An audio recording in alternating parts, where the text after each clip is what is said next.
Megan Hicks of I Run Far. I'm with Kilian Jornet. It's a couple days before the 2026 Western States 100. Here we find ourselves again at Western States, Kilian.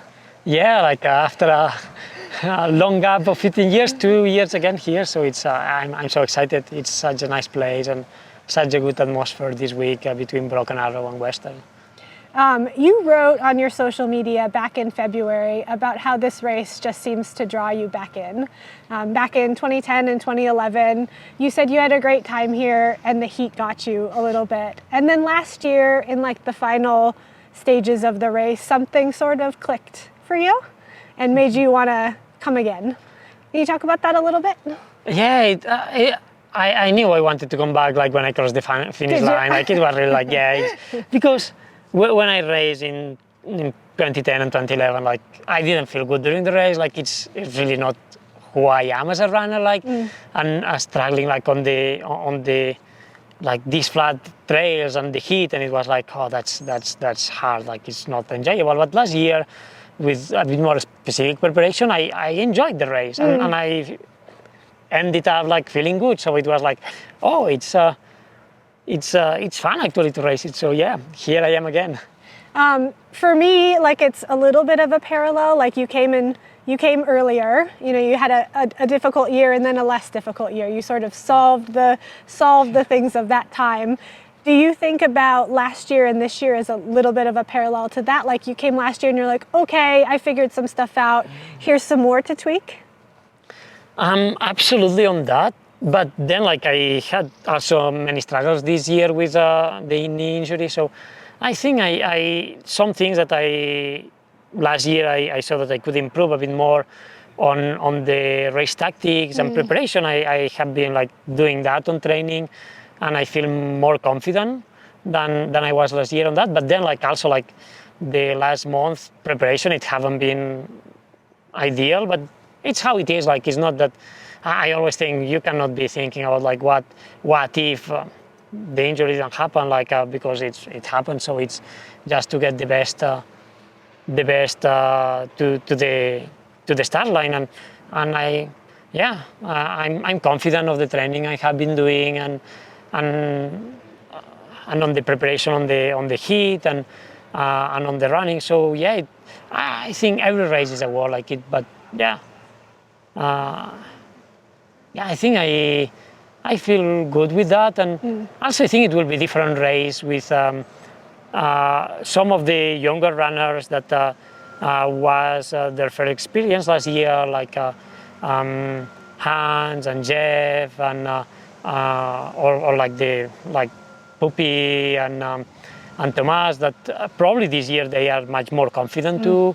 And then Jim that has the experience, or Hayden. So it will be, I think last year the pack was very close all the race, but I think this year it will be even deeper on that. So that allows for more pushing too, but also probably that some people go a bit too hard at some stages. So it will be very interesting, I think, to follow the race. Yeah, and you're as much a student of the sport as the rest of us. You know exactly what's on the starting line with you. You also know how we have a very unique weather forecast that seems to be settling in. Yeah. Have you mathed all of that out and really thought about what this men's race is going to look like? I think it will be fast for sure. Already last year it was very fast on the early stages, and then it was hot, so we all slowed down. So this year I think it will be same, a big pack going very fast, and probably much less slowing down, because it looks I wouldn't say it's cold, it's still hot, but not as hot as usual. So I think it will be that, and probably as usual the canyons will make some differences, but still from Forest Hill on, I believe that it will still. If Jim isn't 1 hour ahead of everybody, I think it will still be a lot of battle between all of us. You touched on it before, but in my mind, one of the key points of the men's race this year is the experience and the intelligence. There's 3 prior champions, 5 prior podium finishers, 6 of the 10 fastest times in history, the fastest debuter. Like, it's just a lot of collective intelligence. You know, there have been, wild pushes for paces over the years. There have been really, like come from behind type of things. But like as the pack gets like smarter and more intelligent, I just wonder, like, just sort of like your thoughts on that, on the evolution of like strategy and working together as a pack and that growing dynamic. Yeah, no, I think we will see it more and more. Like we see like on road marathons, and I think it's especially here in Western States that it's a race that it's more about resilience. Like if you compare to some more technical races where the uphills and downhills play much more of a role, there you can see like people going faster at the beginning because they are stronger on uphills and then they know that whatever. But here, as like the race is not really about like the strength on climbs and downhills, but more about like keeping the high pace all the time. We really see this phenomenon of like have a big group and then like later on in the race, like to see who is really able to keep the pace. Yeah. And I think it will be more and more. And this year I think it's also special because like it's not many that have been dropping from like injuries or things that normally it happens.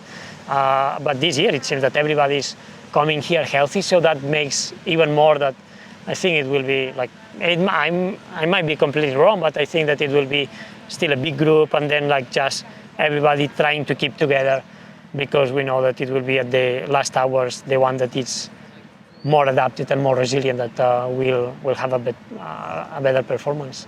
One of the things that I've been thinking about with Western States is like this race has such a good documentation of data and we know the history of every race. And sometimes I wonder if like our knowledge of the past limits us a little bit. Like I think about in 2024, when Jim Walmsley won, he had to run away from Rod Farvard at the river, and he ran a split that's like 7 or 8 minutes faster than anybody's run for the final 20 miles of the race. Like when you just let go of numbers and you let go of like sort of the baggage of history, I wonder sometimes if could we realize more potential at a race like this if we weren't so data-based sometimes? Yeah, sure.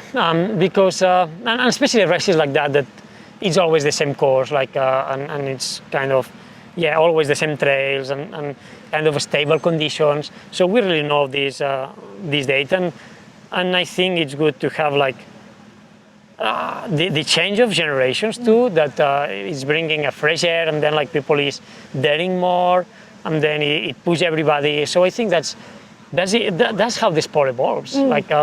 That our generation, we dare to push harder than the previous generation. That's why times get faster, and the generation after was pushing harder, and these new kids also are pushing us harder, and they are pushing harder. So it's about like understanding all the data and all the knowledge that we have been seeing on the past, and with that like trying to not copy but to do better. So that's how we are able to go fast year after year kind of. I think one of the interesting things about you and Western States was that you were here 15 years ago, and then there was a gap. Of course you followed it remotely, but then now 2 years in a row you're here. So you have this really interesting perspective of seeing a point in time for Western States and now seeing another point in time. Like, what were some things when you were here last year that you were like, oh, well, that's the same, nothing's changed there, and where you've been like, oh, that's kind of cool that Western is doing that now? Yeah, no, I think like the atmosphere is exactly the same. Like these vibes on the aid stations when you enter like in Auburn in the stadium, here, the start of the race, and the feeling on the course, it's kind of, that's very, very similar. When you are like, talking with the volunteers, and that remains exactly the same ambience. What it changed, like it's much more people in the course, especially at Forest Hill. It's like a city on race day it is now. It's a big city there.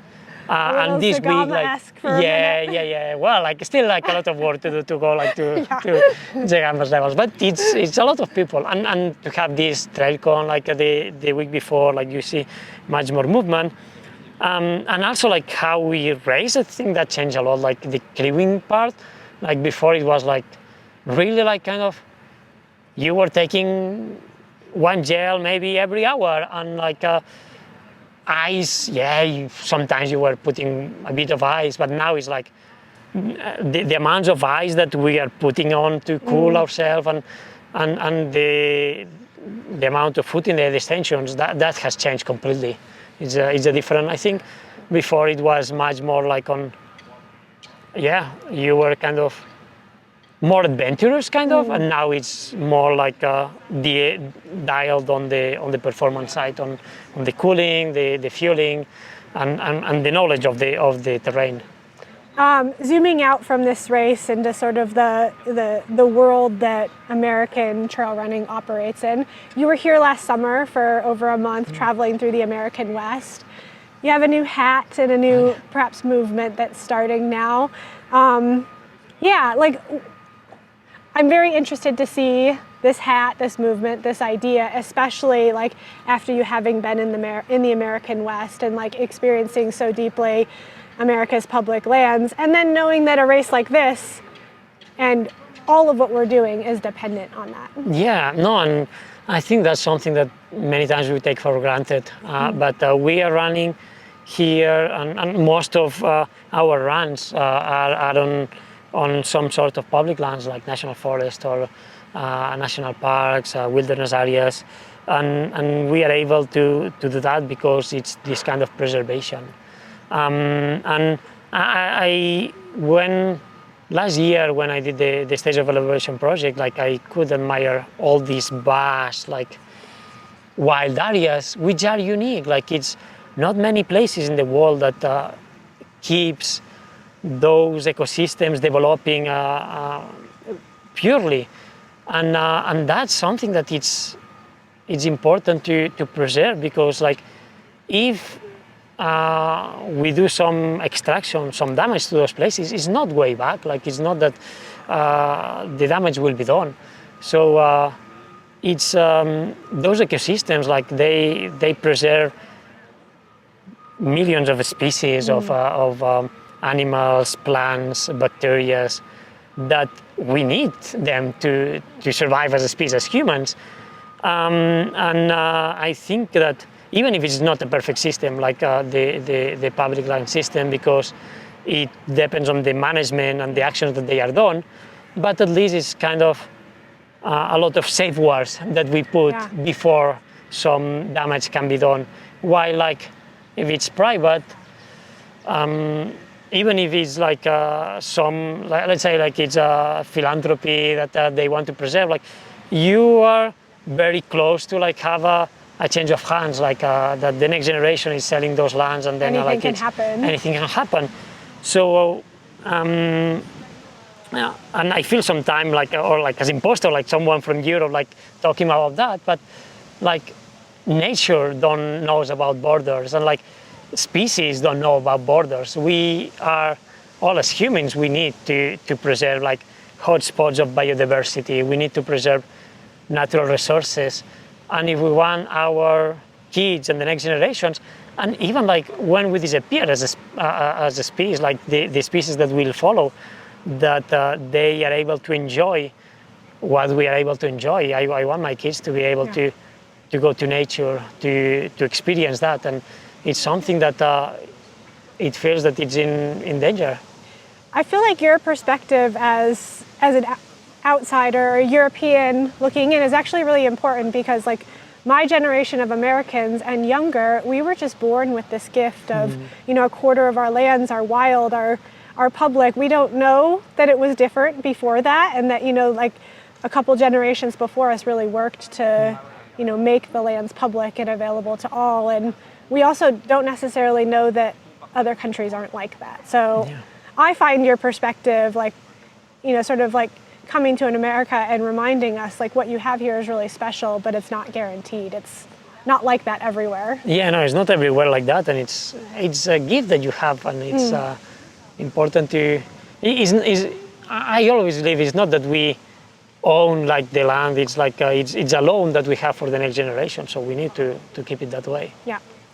Kilian Jornet, best of luck to you in your 4th Western States. Enjoy the run from Olympic Valley to Auburn. Thank you very much. It will be fun out there.